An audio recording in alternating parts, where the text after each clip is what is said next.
Assalamualaikum warahmatullahi wabarakatuh.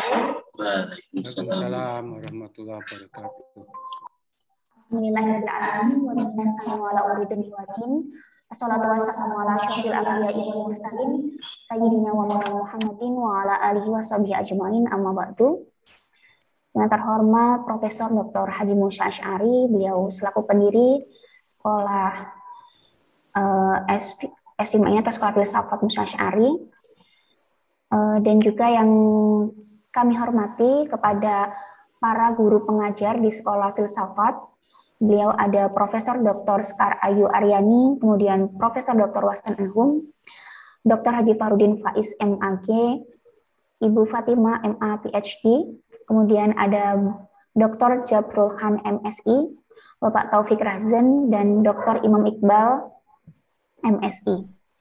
Dan juga tak lupa kepada seluruh peserta Sekolah Filsafat Musa Asy'ari yang alhamdulillah dapat bergabung pada hari ini di pertemuan pertama Sekolah Filsafat Musa Asy'ari. Semoga selalu dalam keadaan sehat walafiat tanpa kurang suatu apapun. Amin ya rabbal alamin. Disyukur kehadirat Allah karena kita masih diberikan kesehatan sehingga kita dapat berkumpul di virtual Zoom pada pagi hari ini untuk melaksanakan kegiatan Sekolah Filsafat pertemuan pertama. Dan selawat dan salam tak lupa kita sanjungkan kepada junjungan kita Nabi Agung Muhammad SAW, Nabi yang kita nantikan syafaatnya kelak di yaumil qiyamah. Amin ya rabbal alamin. Alhamdulillah hari ini kita dapat bertatap muka untuk Sekolah Filsafat hari pertama, dan dengan topik yang sangat luar biasa, yaitu realitas, problematika, dan juga solusi yang nanti akan disampaikan oleh narasumber kita, yaitu Prof. Musa Asy'ari. Dan sebelum saya lanjut, di sini saya ingin mengingatkan juga untuk seluruh peserta bahwa nanti setelah materi selesai disampaikan, seperti yang sudah disinggung di grup juga, bahwa diminta untuk seluruh peserta membuat resume terkait materi yang disampaikan oleh narasumber. Itu sekitar 1 sampai dengan 5 halaman. 2 sampai 5 halaman. Gitu. Jadi biar nanti bisa di-follow up kembali ilmunya sudah didapat pada tiap pertemuan gitu. Oke, selanjutnya di sini saya akan membacakan riwayat hidup singkat dari. Oke, jika cukup ya enggak apa-apa. Saya ini baik. Dan sebelum kita lanjut, akan lebih baiknya kita membuka acara pada hari ini sebagai pertemuan pertama kelas filsafat dengan bersama-sama mengucap lafal basmalah. Bismillahirrahmanirrahim. Dan selanjutnya, sebelum kita sampai di penyampaian materi, karena ini adalah pertemuan pertama kita, jadi dengan memohon rahmat dan berkah dari Allah, kita akan bersama-sama mendengarkan lantunan ayat suci Al-Quran yang di sini akan disampaikan oleh salah satu dari tim S5, yaitu dari Saudari Ninda Aina. Baik, kepada Saudari Ninda Aina, dipersilahkan.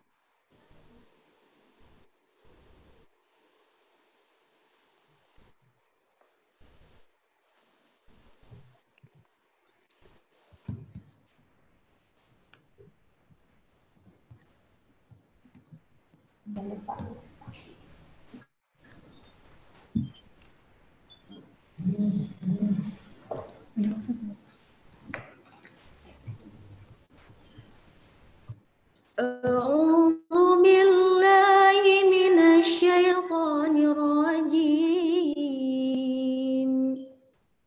Bismillahirrahmanirrahim.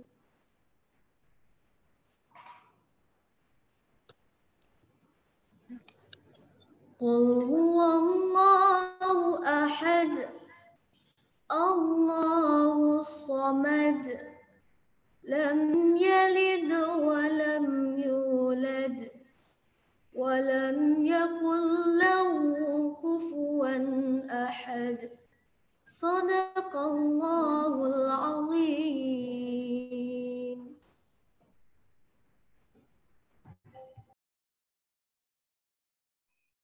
Sadaqallahul adzim, sadaqallahul adzim. Semoga kita semua mendapatkan rahmat dan berkat atas dibacakannya ayat suci Al-Quran oleh saudara Nida Aina.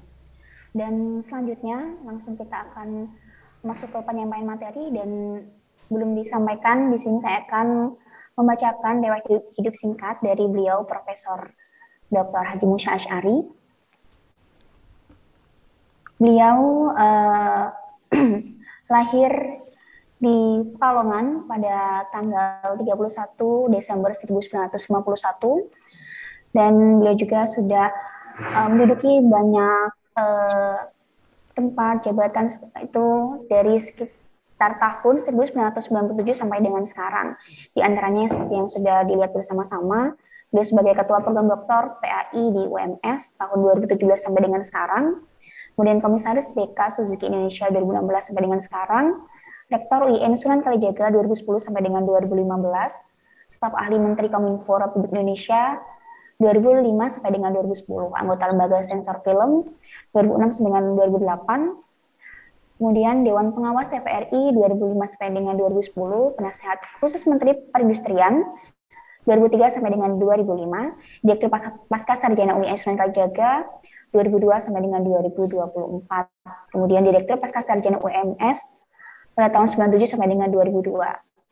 Kemudian beliau juga di Pondok Termas pada tahun 70, S1 Fakultas Usuludin IAIN Sunan Kalijaga 1976, mahasiswa tamu The University of Iowa dan The University of Chicago pada tahun 85 sampai dengan 86, Dr. IAIN Sunan Kalijaga tahun 91, kemudian guru besar filsafat Islam sejak tahun 2000.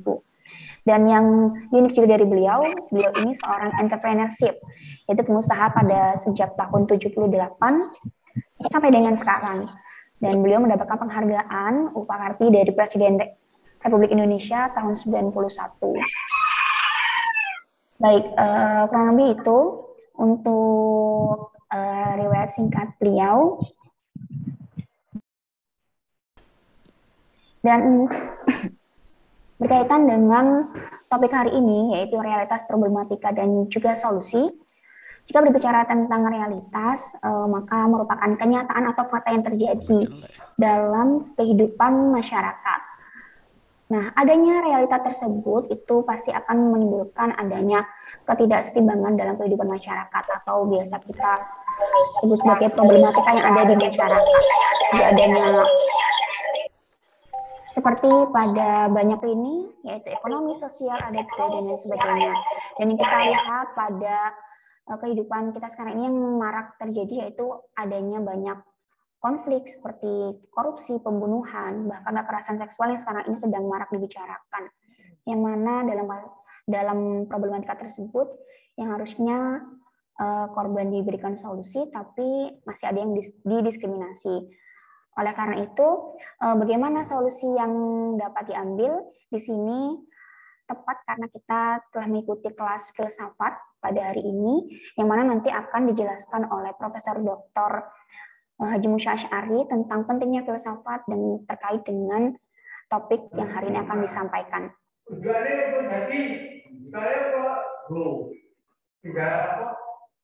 Oke, oleh karena itu, lebih lengkapnya, langsung saja materi saya serahkan kepada narasumber kita, yaitu Profesor Dr. Haji Musya Asy'ari. Kepada beliau, waktu dan tempat kami persilahkan.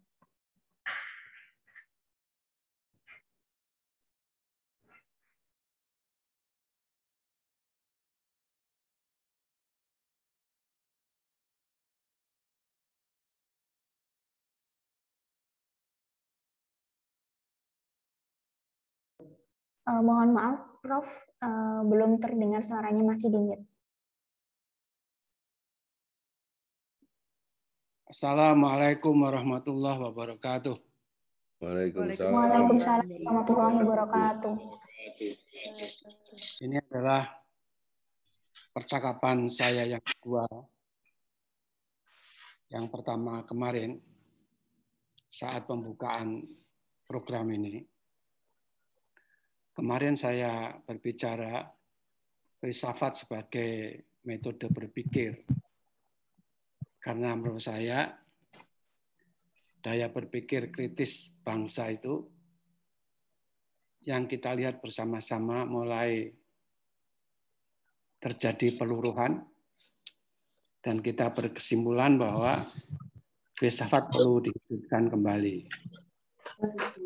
Dalam hal ini, tolong Rara dimatiin itu yang masih bocor-bocor itu, tapi jangan dimatiin yang tempat saya, nanti nggak kedengaran. Jadi, menurut saya peluruhan daya berpikir kritis bangsa itu mungkin disebabkan karena kondisi politik yang tidak ramah terhadap perbedaan pikiran. Karena itu kita berkesimpulan bahwa daya berpikir kritis bangsa itu bisa dibangkitkan kembali dengan cara menghidupkan filsafat. Filsafat di sini kita lihat sebagai metode berpikir. Metode berpikir yang metafisis, yang ingin mencoba melihat di balik yang fisis itu. Berpikir pada taraf makna, yang ingin melihat apa nilai-nilai yang ada di balik kenyataan atau nanti kita sebut realitas. Berpikir radikal, yaitu berpikir yang hendak mencari akar dari masalah. Berpikir fundamental, yaitu berpikir yang mencari keterhubungan fondasi dari persoalan bangsa itu. Dan terlebih lagi adalah berpikir multidimensional, yaitu melihat masalah itu dari berbagai dimensinya. Karena masalah fisik yang kemarin saya gambarkan, botol mineral, itu bukan semata-mata masalah fisik. Tapi di dalamnya ada logika, ada estetika, ada etika, ada politik, ada sosial, ada agama, bahkan ada antropos, kosmos, dan akhirnya theos. Dan realitas fundamental itu sesungguhnya di balik botol mineral itu adalah theos. Nah, metodologi ini akan kita coba kembangkan. Di samping metode berpikir, nanti teman-teman juga akan menyampaikan mengenai aliran-aliran pemikiran. Tapi saya hanya menyampaikan mengenai metode berpikir filsafat sebagai cara untuk menjaga daya pikir kritis bangsa, yang ini sangat penting buat hari depan bangsa itu sendiri. Dan yang hari ini saya ingin bicara mengenai realitas, problem, dan solusi. Ini penting karena hidup manusia itu sesungguhnya dia berada di dalam dinamika realitas. Baik realitas yang dia ciptakan sendiri, yang saya sebut dengan realitas artifisial, atau realitas yang meliputi hidup dia, yang saya sebut dengan realitas otentik atau realitas yang asli. Tolong di slide-nya diterusin. Jadi kita hidup menghadapi dua kenyataan, dua realitas. Ya. Realitas yang asli, yang otentik, yang apa adanya, bebas dari kepentingan. Dan realitas buatan artifisial yang dibuat oleh manusia. Di dalamnya ada kepentingan dan tidak netral. Hari ini saya akan bicara mengenai realitas buatan. Karena ternyata realitas buatan ini sudah demikian mendominasi kehidupan manusia, padahal kita perlu mengambil jarak agar realitas buatan itu tidak destruktif terhadap hakikat manusia. Nah, coba kita akan lihat bagaimana realitas buatan yang sudah berpengaruh sangat besar dalam tata kehidupan manusia. Nah, pada yang terakhir saya akan bicara realitas otentik. Kita sekarang lihat realitas buatan. Subjeknya adalah manusia di sini. Dan ini sudah mengikat hidup kita dalam keseharian. Dan ini penting untuk dikritisi.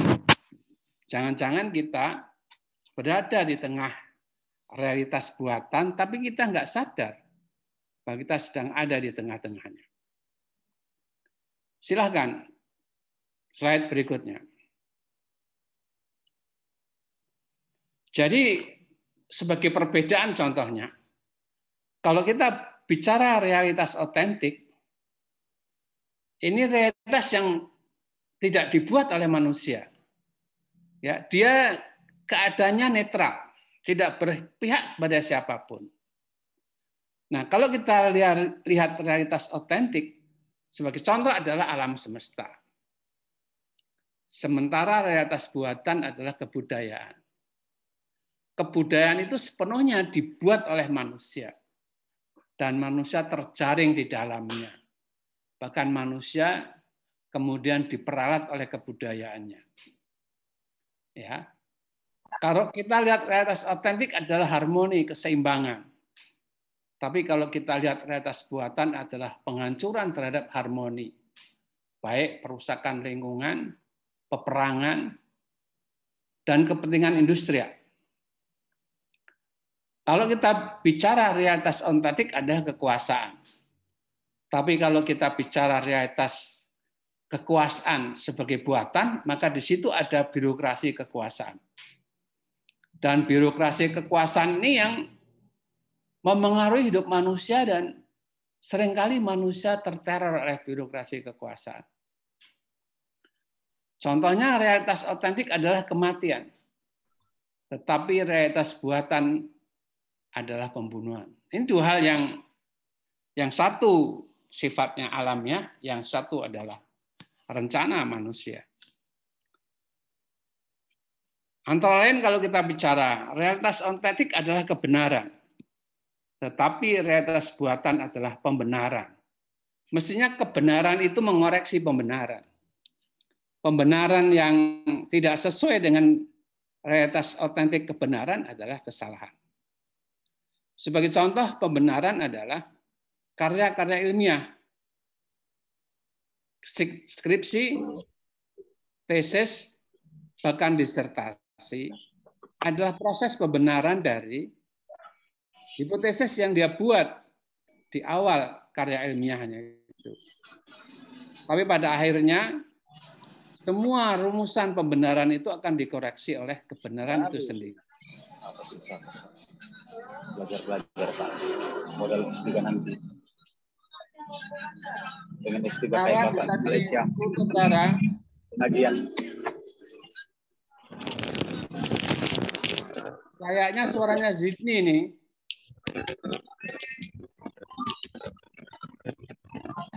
Sarah. Dia Prof. Jenny mau sedang dilihatin. Ini mengganggu diskusi kalau suara-suara liar dibiarkan. Siapa tadi suaranya? Sedang dicek Prof ini satu-satu.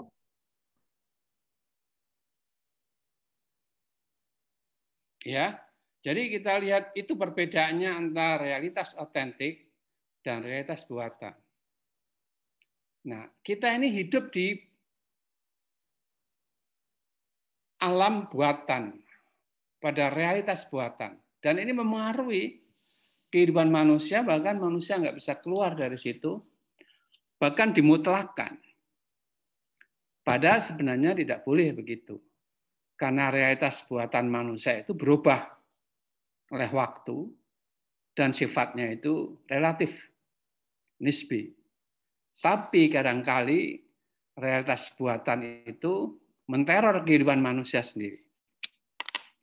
Ya, jadi saya ingin kenalkan ini bedanya antara realitas otentik dan realitas buatan. Anda pahami dulu dua hal yang berbeda ini. Ya. Nah, hari ini kita akan bicara mengenai realitas buatan itu. Ya. Nah, lanjut.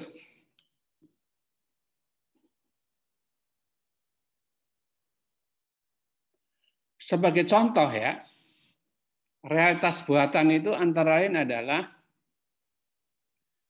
realitas opini, ya, realitas media, realitas teknologi, realitas ideologi, dan realitas birokrasi. Rara kok masih ada sih, Rara?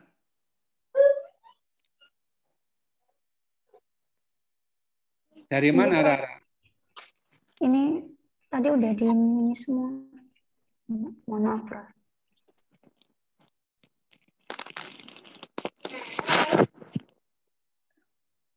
Tolong Sydney, dimatiin Sydney. Iya, Prof, ini dihubungin lewat WhatsApp juga, Prof.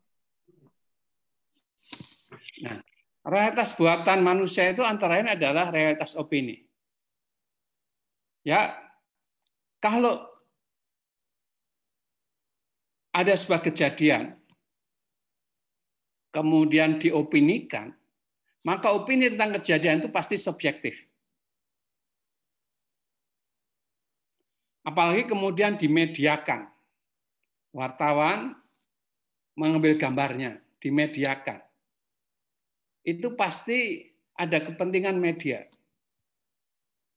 Nah, teknologi yang canggih itu kemudian menampilkan fakta itu.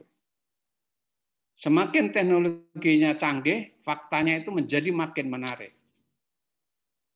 Hal yang sama sekarang ini kita melihat ideologi. Ideologi itu sebenarnya ide yang dibuat oleh manusia yang kemudian disistematisasikan dalam hidup, dan ideologi itu mengikat.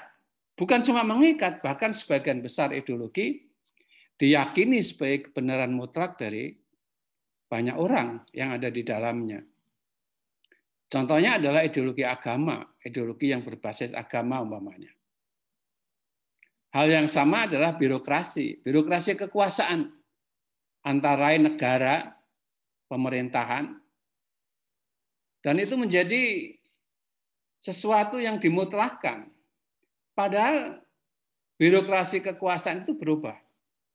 Ya, kalau kita lihat negara Uni Soviet pada tahun 91, dia bubar dan menjadi 11 negara.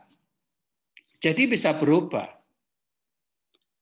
Kita harus hati-hati bahwa opini itu mengandung kepentingan. Kepentingan dari orang yang membuat opini itu sendiri.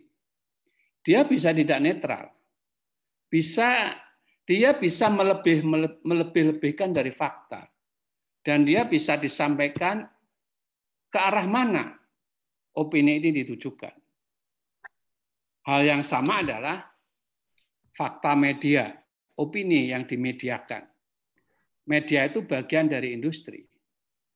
Industri itu mencari profit. Karena industri tanpa profit akan bubar. Nah, kita harus hati-hati bahwa apa yang ada di media itu sebenarnya direkayasa atau dibuat, ditayangkan oleh kepentingan industrial. Ya, demikian juga teknologi yang dipakai untuk menyiarkannya. Saya ingin bahwa kita mesti hati-hati. Realitas opini, realitas media, realitas teknologi, realitas ideologi, dan birokrasi itu bisa berlawanan dengan realitas otentik. Nah, kalau opini, media, teknologi sudah dimutlakkan, saya kira akan terjadi dehumanisasi. Ya. Ini yang saya kira perlu kita sadari. Ya. Jadi dalam keseharian kita berhadapan dengan realitas opini, media, teknologi, ideologi, birokrasi yang kadang-kadang keluar batas, kemudian dijadi ukuran kebenaran. Bahkan bukan cuma itu, ini terjadi pertarungan opini, pertarungan medsos ya yang Anda sering lihat, dan ini makin hari makin membingungkan manusia sehingga manusia tidak bisa memahami apa itu realitas otentik sebenarnya yang terjadi. Ya, itu yang kalau kita lihat dari satu sisi ini.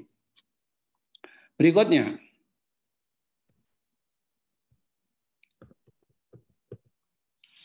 kalau kita lihat realitas opini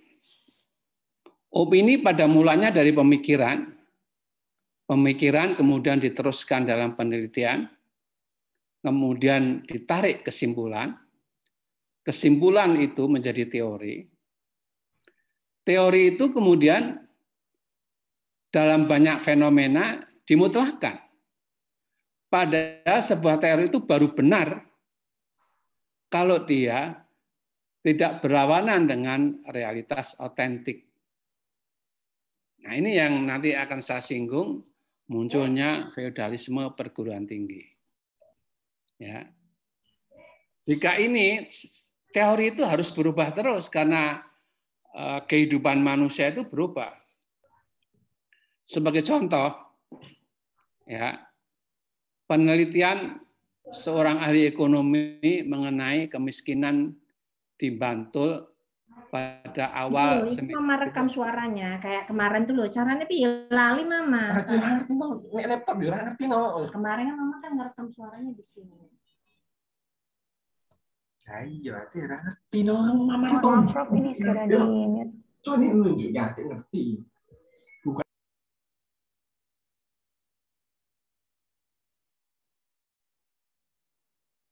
Nah, jadi teori itu sebenarnya baru benar kalau sesuai dengan realitas otentik.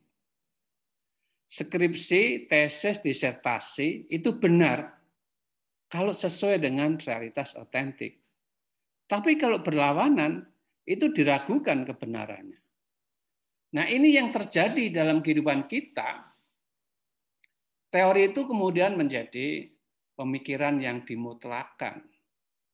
Padahal teori itu bisa berubah oleh karena perubahan zaman, oleh karena perubahan tempat. Bahwa teori yang satu bisa terjadi di tempat tertentu dan terjadi di tempat lain berbeda. Saya tadi ingin mencontohkan sebuah penelitian mengenai kemiskinan di Gunung Kidul tahun 90-an. Penelitian seorang ilmuwan tentang kemiskinan di Bantul tahun 90-an. Itu pasti sekarang udah berubah. Baik kuantitas maupun kualitasnya. Jadi kalau penelitian tentang kemiskinan Bantul itu mau dipakai, harus ditunjukkan tahunnya. Karena tahun yang berubah, kondisinya sudah berubah. Dan teori itu bisa jadi salah. Ya, itu kita harus melakukan kritik terhadap realitas opini. Ya, tadi saya bicara realitas opini dalam kaitannya dengan media. Tapi ini realitas opini kaitannya dengan dunia akademik. Tidak boleh kita mutlakkan. Ya, karena ini bisa dikoreksi dan juga dikoreksi sendiri oleh realitas otentik itu sendiri. Lanjut.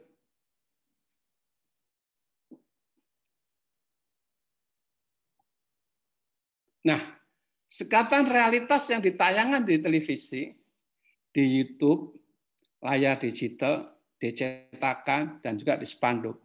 Ini tergantung pada pembuatnya. Bahkan televisi itu ketika dia merekam sebuah kejadian, posisi kameranya itu tidak netral. Ya, kalau dia hanya menayangkan pada bagian tertentu saja, pasti dia tidak netral. Ya, taruhlah ketika kejadian kecelakaan itu kebetulan pengendaranya perempuan yang jatuh dan tersingkap tubuhnya. Kalau kamera televisi itu oleh kameramennya itu ditujukan ke tubuh yang disingkapnya terus-menerus, pasti dia tidak netral.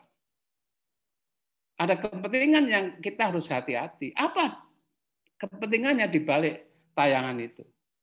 Dan itu banyak sekali. Kebetulan yang saya contohkan adalah realitas wanita yang tersingkap tubuhnya karena kecelakaan. Tapi masih banyak lagi yang di kamera itu diarahkan pada objek tertentu dan itu syarat dengan kepentingan.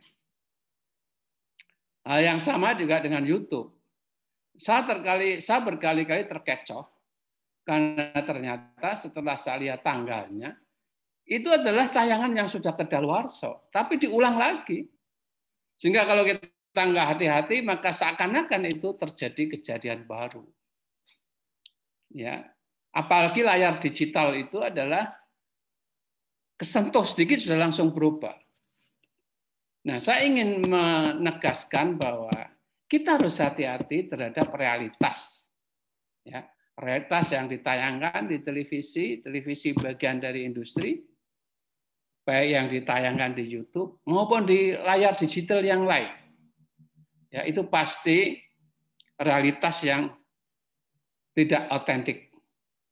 Saya mengatakannya itu realitas artificial yang ditentukan oleh kepentingan pembuatnya.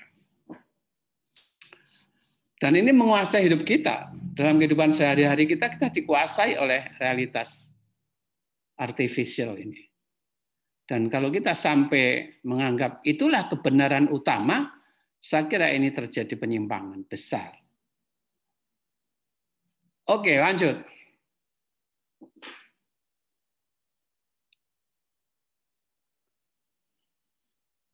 Sekarang kita mau coba lihat bagaimana realitas industri media. Ya, jadi kadang-kadang saya ingin televisi kita itu menayang kejadian yang sebenarnya, tapi rasanya kita banyak kecewa karena realitas industri media itu sudah disensor oleh kepentingan politik. Penunjukan aspirasi rakyat atau gelombang massa yang otentik ada. Tetapi kemudian ditayangkan oleh televisi sangat sedikit dan tidak memadai, bahkan tidak ditayangkan. Karena mengancam kepentingan industri medianya itu sendiri. Jadi kadang-kadang orang lalu tidak percaya pada media televisi. Dan kemudian dia mencari media yang lain. Salahnya media yang lain juga tidak demikian, tidak lebih buruknya lagi.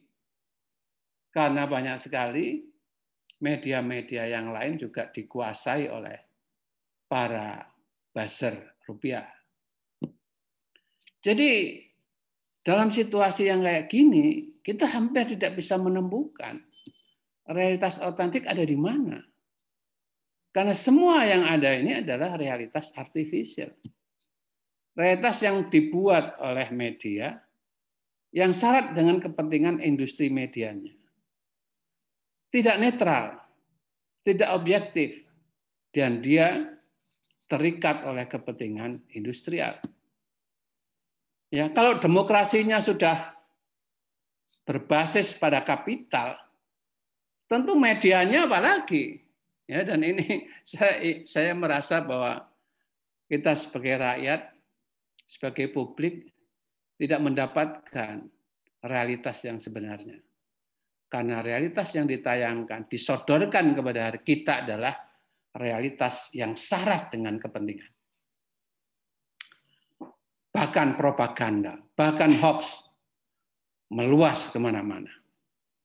Lanjut. Nah, hal yang sama kita lihat sekarang teknologi.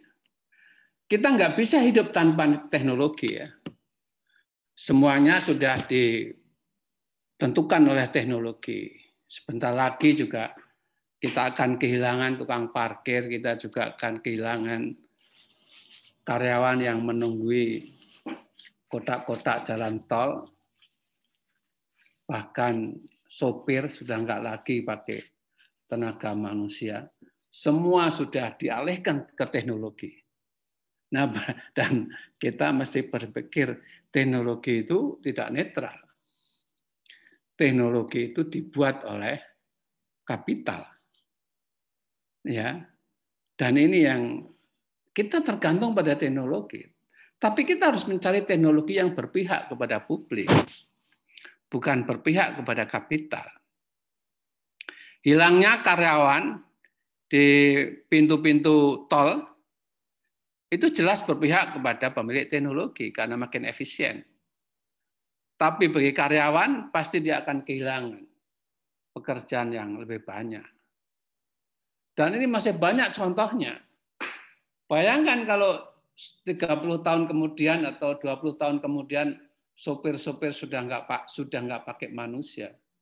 Berapa jumlah pengangguran yang makin besar? Apalagi kalau tukang parkir sudah diganti dengan artificial intelligence.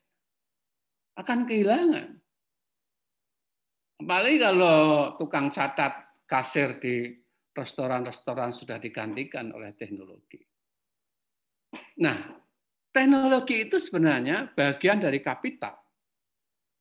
Karena hanya pemilik kapital yang bisa membuat teknologi canggih.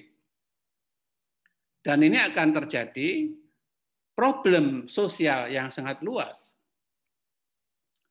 Nah, kita mesti sadar teknologi yang berpihak kepada publik itu yang teknologi yang kayak apa.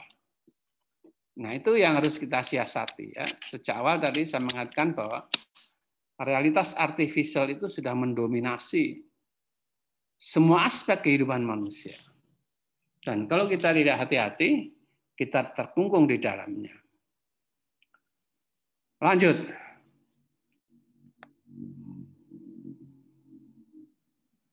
Ini yang sekarang terjadi kekacauan ini ya. Ya, saya baru mendengarkan pidatonya Cinta Laura itu. Ya, yang mewakili anak muda, luar biasa. Ya, pengamatannya sangat realistik. Dia bicara bahwa ideologi agama itu dikembangkan oleh para pemeluknya menjadi anti kemajemukan. Karena kebenaran dimiliki oleh agamanya sendiri, itu boleh orang meyakini itu, tapi itu harus bersifat internal. Jangan sampai dilakukan secara eksternal. Karena kalau dilakukan secara eksternal, maka akan terjadi penghakiman satu agama dengan agama yang lainnya. Dan itu akan bisa merusak kohesi sosial yang dibangun oleh ideologi kita. Ideologi ekonomi juga. Saya sering mengatakan bahwa sejak Pak Harto menjadi pemimpin, menjadi kepala negara pada tahun 70-an, beliau mengundang investor, mengundang para kapitalis masuk ke Indonesia. Dan akhirnya sekarang ini kita menjadi negara kapitalis. Oleh Surya Paloh dikatakan kita ini adalah negara kapitalis liberal. Sudah berapa tahun kapitalis ini diundang ke Indonesia?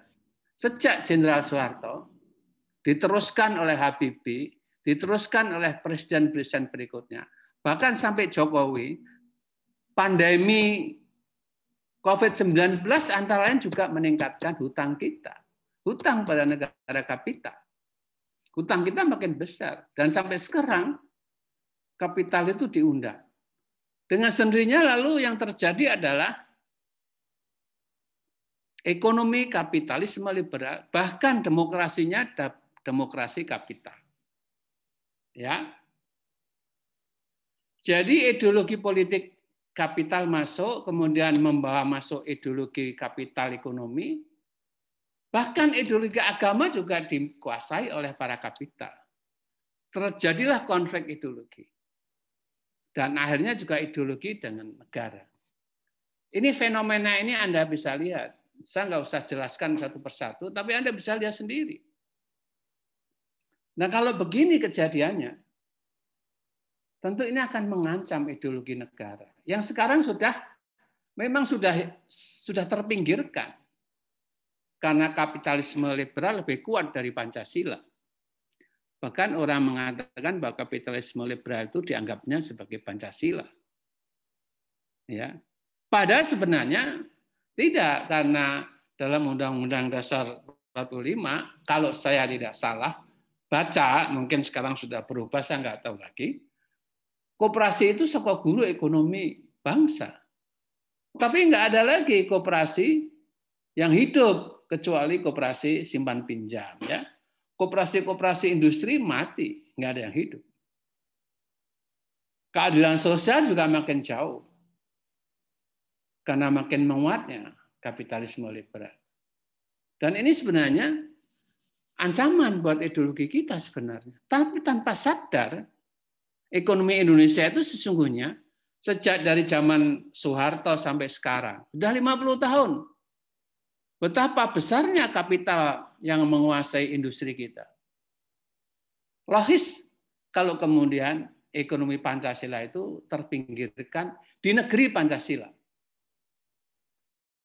Ini fakta yang kita lihat sehari-hari. Berikutnya,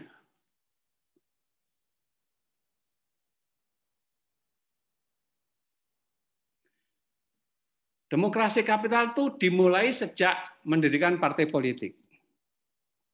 Ya, partai politik itu kira-kira didirikan tuh butuh dana berapa? Mungkin besar lah, ratusan miliar lah. Bahkan mendirikan partai politik itu seperti mendirikan perusahaan.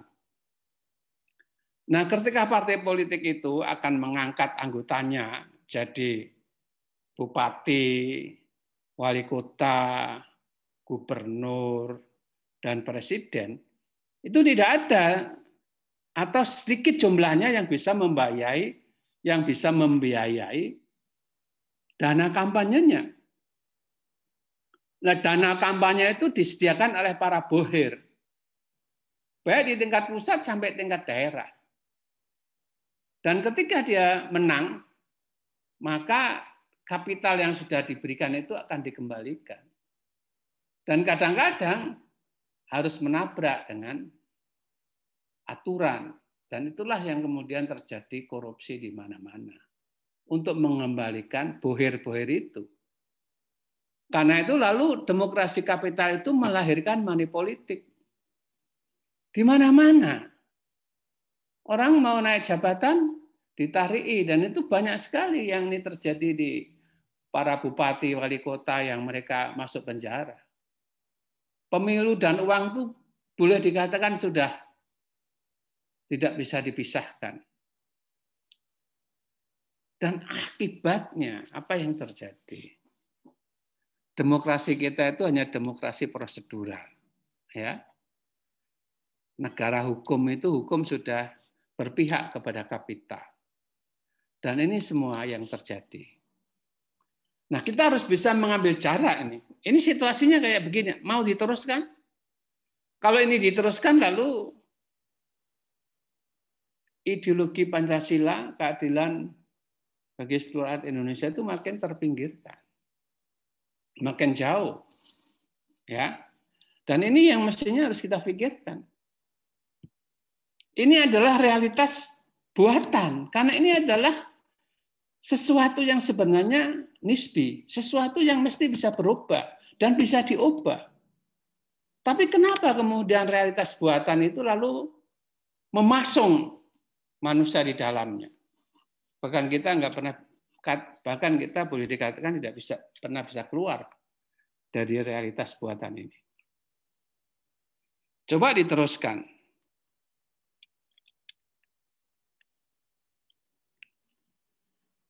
Nah, sekarang kalau kita lihat birokrasi kekuasaan, birokrasi kekuasaan itu, birokrasi negara, birokrasi pemerintahan, itu ditentukan oleh birokrasi partai.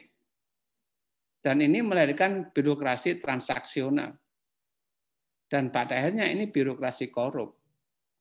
Bahkan dalam beberapa media disebutkan bahwa justru aparat penegak hukum itu yang banyak terseret dalam korupsi. Dia menjadi bagian dari birokrasi korup.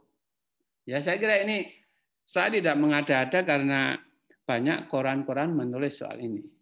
Tapi ini nggak ada jalan keluarnya. Ya, sampai hari ini terus kita berada di dalam lingkaran korupsi yang makin besar. Dan ini karena birokrasi negara, birokrasi pemerintahan dikuasai oleh birokrasi partai, birokrasi yang sifatnya transaksional, birokrasi yang korup. Kalau Anda jadi pengusaha akan terasa sekali.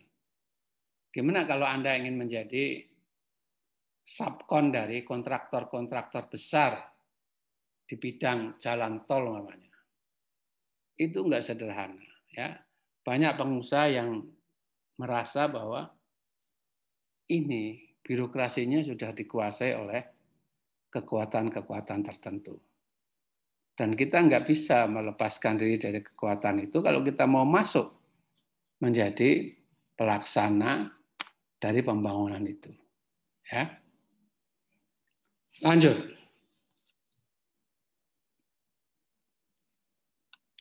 Ini yang menyedihkan tuh sekarang, kita sebenarnya berharap dari perguruan tinggi ya sebagai kampus kajian akademik yang netral.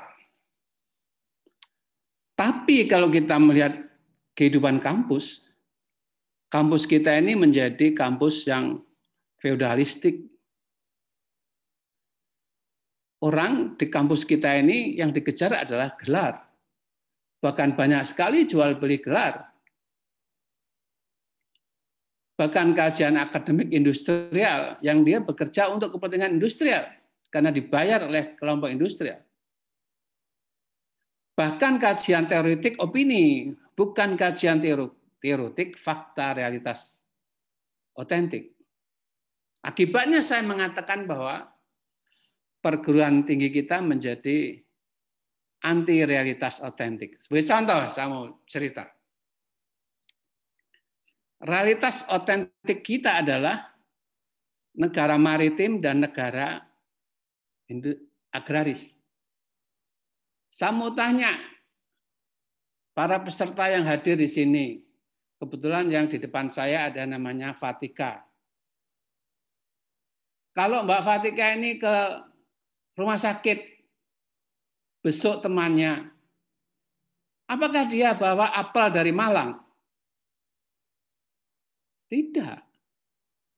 Dia akan bawa apel yang sekarang disajikan di para supermarket itu, yang umumnya adalah apel impor. Bahkan sekarang kalau kita mau beli pisang, dia juga akan memilih pisang dari luar negeri daripada pisang dalam negeri. Ini negara agraris. Ini saudara Fatika juga suka makan tempe kelihatannya. Tapi tempe kita ini bahannya impor semua. Beras pun impor, bahkan garam pun impor. Bahkan kita ini di perguruan tinggi kita ini ada fakultas pertanian yang umurnya sudah lebih dari 50 tahun.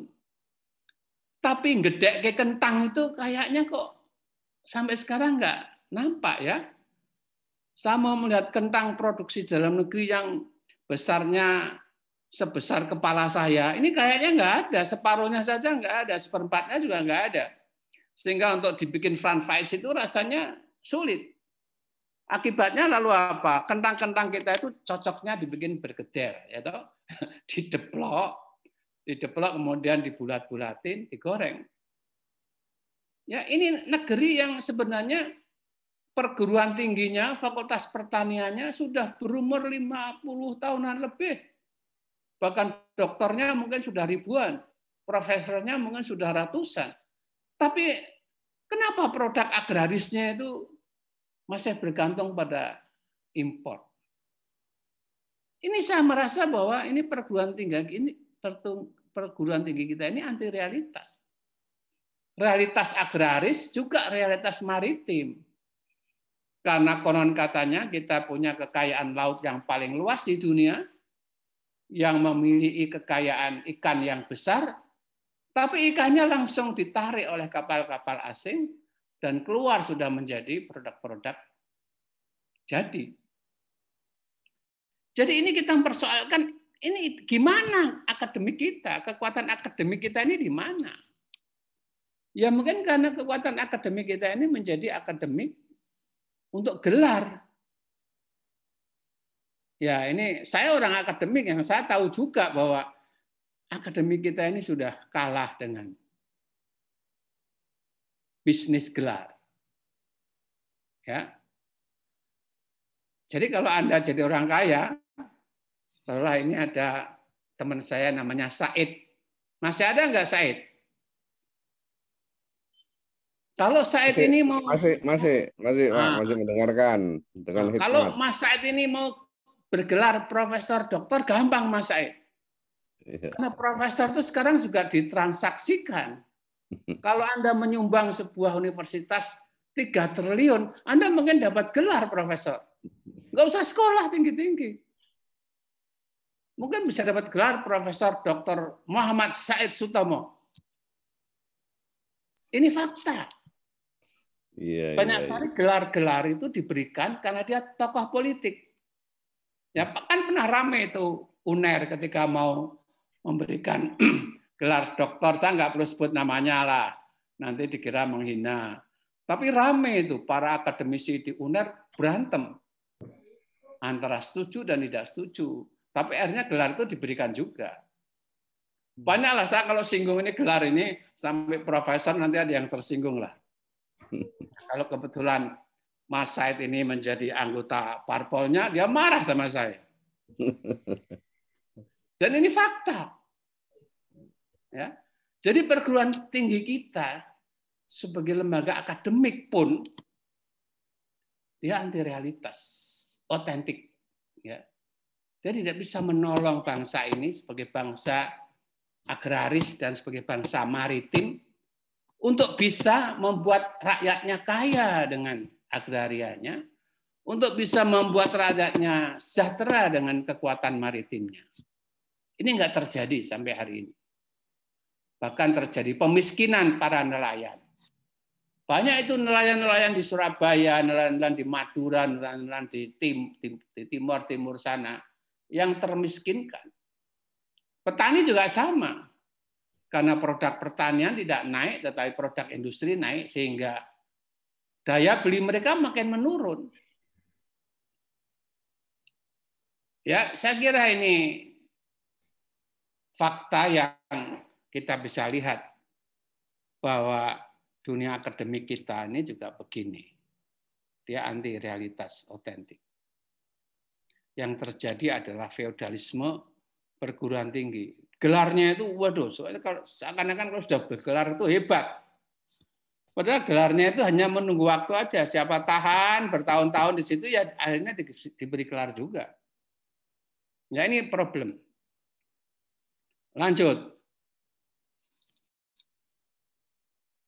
Nah, ini contoh saja ya. Ini kampus kita itu ya. Kalau Anda di kampus, kalau Anda lihat ke dunia akademik kita, kegiatan akademik kita itu kan isinya adalah berpikir keilmuan, tapi keilmuannya itu anti realitas.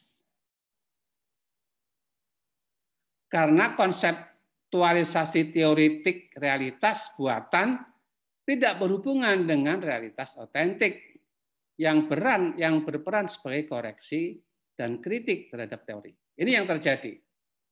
Ya, dan dia naik ke buku-buku ilmiah, buku-buku opini, berputar di situ aja.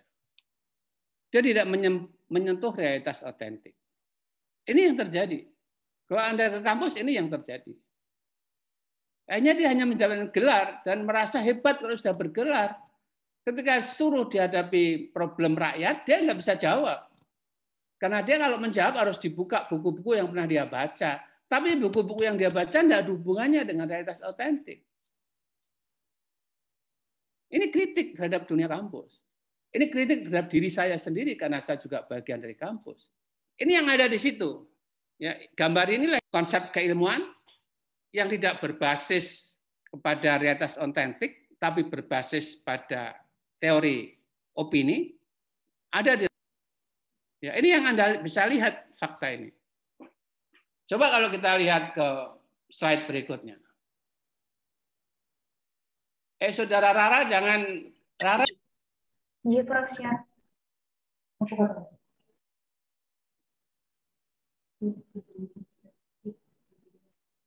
Saudara Rara lagi diskusi dengan siapa? Mau Prof, ini ada sedikit kendala lagi dikoordinasikan sebentar.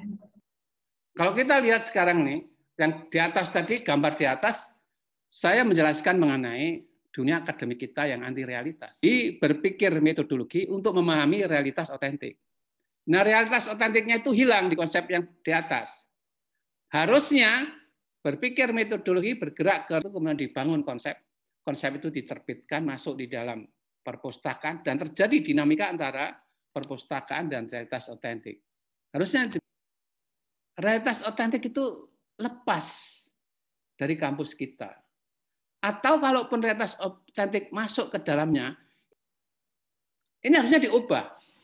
Ya, yang tadi yang saya jelaskan di awal itu, yang tidak ada realitas otentik. Hanya dengan cara demikian, maka perguruan tinggi kita tidak anti realitas. Karena realitas otentik itu menjadi bahan utama dalam kajian. Bisa dilanjutkan. Nah, setelah saya bicara tentang contoh-contoh yang banyak itu, bagaimana realitas buatan itu sudah mengurung kita, situasi ini harusnya kita lawan. Ya, karena realitas buatan itu sudah mengurung kita. Bahkan boleh dikatakan, ya, saya khawatir Saudara Said ini bangun tidur sudah hidup dalam dunia kota. Ya, bangun tidur sudah buka HP. Ya, di dunia kota itu sudah menguasai hidup kita dari bangun tidur sampai mau tidur lagi. Dan kita mengatakan bahwa realitas buatan itu sudah itu ada dalam kota, padahal tidak. Karena realitas yang dalam kota itu jauh sekali dengan realitas yang ada di luar kota. Bayangkan konflik kekerasan yang diulang-ulang menjadi mengerikan. Ya. Jadi inilah yang saya ingin katakan bahwa Anda semua sudah terkurung dalam realitas buatan. Anda sudah hidup dalam realitas buatan dunia kota. Televisi, HP, laptop, semuanya adalah dunia kota yang makin tipis. Dan itu menganggap bahwa realitas yang ada itu realitas kota. Ya, kalau itu terjadi, saya kira akan membuat Anda makin tidak berdaya. Ya. Jadi ini oleh realitas buatan. Bisa lanjut. Nah, saya ingin mengajak kepada Anda semua, setelah saya bicara mengenai realitas artifisial atau realitas, maka saya ingin bagaimana solusinya. Jadi kita mesti kembalikan manusia pada kodratnya. Kita harus bisa mengambil jalan. Kalau perlu kita bisa keluar dari realitas buatan itu. Karena manusia sebagai subjeknya. Realitas buatan sebagai objek. Jangan dibalik manusia menjadi objek. Jadi kita harus berani melakukan koreksi total bahwa kita ini bisa keluar. Karena kita adalah subjek. Atau paling kurang, kita tidak dikuasai oleh realitas buatan. Agar kita bisa menjadi makhluk yang bebas dan mandiri. Dan kalau dari realitas buatan ini. Dan ini yang harusnya kita lakukan. Masih ada lagi enggak? Nah, jadi realitas buatan kita kehilangan kemandirian karena kita masuk dalam dunia fanatisme yang tertutup. Ini tulisannya tertutup, ya, itu salah ya. Itu fanatisme tertutup. Fanatisme tertutup, maka akan terjadi konflik yang destruktif. Ini problem kita. Tapi banyak kita yang nggak bisa keluar. Peperangan dunia itu muncul karena fanatisme tertutup. Dan inilah menurut saya fenomena sosial yang sangat mengerikan. Dan kita harus bisa keluar dari realitas. Dengan demikian kita bisa menjadi manusia yang lebih mandiri, yang bisa menjadi manusia merdeka. Cuman yang bisa melakukan kayak gini itu nggak setiap orang. Ya, setiap orang itu menjadi manusia yang hanya bisa hidup di situ. Apalagi mengambil jarak, sangat tidak mungkin.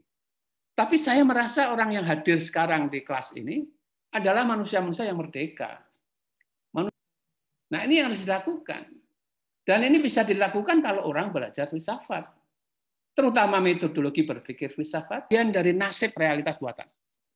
Padahal realitas buatan itu adalah ciptaan manusia sendiri.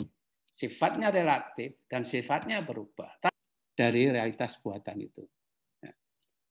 Mungkin ini yang terakhir kayaknya ya. Oh, udah. Jadi solusinya menurut saya adalah berfilsafat. Anda mesti berpikir filsafat itu adalah berpikir bebas. Sebebas-bebasnya. Karena berpikir bebas tidak sama dengan perbuatan bebas. Perbuatan bebas Dan kemarin saya katakan, orang hanya bisa dipenjara tubuhnya, tapi bukan pikirannya. Pikirannya nggak bisa dipenjara. Mas Said itu kalau dia jadi ilmuwan bisa mengarang buku sebanyak-banyaknya. Bung Karno menulis buku di penjara, Bung Hatta juga Buya Hamka pikiran. Nah, filsafat yang berpikir bebas itu bisa menguliti realitas. Apa yang ada di balik realitas itu kita kuliti supaya kita menemukan hakikat. Dengan menemukan hakikat kita bertindak etis. Saya kira ini problem berpikir dunia sekarang ini. Ya, berpikir kita sudah terkursi kehidupan manusia sendiri. Ya, mungkin sudah habis ya. Ya, jadi saya kira itu ya saya sudah sampaikan 1 jam lebih. Kita tinggal bisa menginspirasi Anda untuk bisa keluar dari realitas buatan, sehingga kita menjadi manusia yang merdeka. Saya kira itu mudah-mudahan bisa difahami setelah gangguan tadi, mudah-mudahan tidak mengganggu banget lah. Saya kira itu, terima kasih atas perhatiannya. Kita berdiskusi. Baik, terima kasih Prof. Musa atas materi yang telah disampaikan. Kepada peserta yang ingin bertanya diharap untuk raise hand ya. Jadi bisa pertama sudah ada Ibu Novi Ratna, kemudian Bapak Abdul Muiz Amir. Satu lagi untuk sesi pertama. Saya boleh, Ezrinal. Oh ya, bisa raise hand ya Pak. Ini Bapak Ezrinal. Berarti untuk sesi pertama Ibu Novi Ratna, Bapak Abdul Muiz dan Bapak Ezrinal. Baik, yang pertama untuk silakan Mbak Novi. Assalamualaikum Prof. Waalaikumsalam warahmatullahi wabarakatuh. Menarik sekali ya pemaparan Prof ini. Kalau boleh, ada 2 pertanyaan. Boleh, 10 boleh.